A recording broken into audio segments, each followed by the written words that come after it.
السلام عليكم ورحمة الله وبركاته متابعين الكرام. أنا أقول حق بعض من الشباب: إذا الله سبحانه وتعالى أنعم عليك بالجمال وأنعم عليك بالإناقة والوسامة، لا تستغل هذا جمالك تضحك على بعض من البنات وتقولهم بتزوج، وفي الآخر تعمل معهن الفاحشة.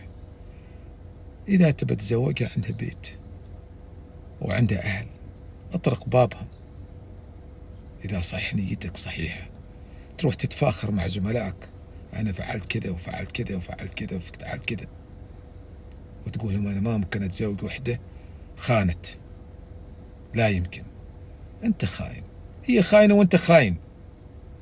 أنا أقول حال بعض من البنات هالمدمغات اللي ما يفكرن، وتكلمنا كثير ذا الموضوع، لكن نذكر أقول اتق الله في نفسك.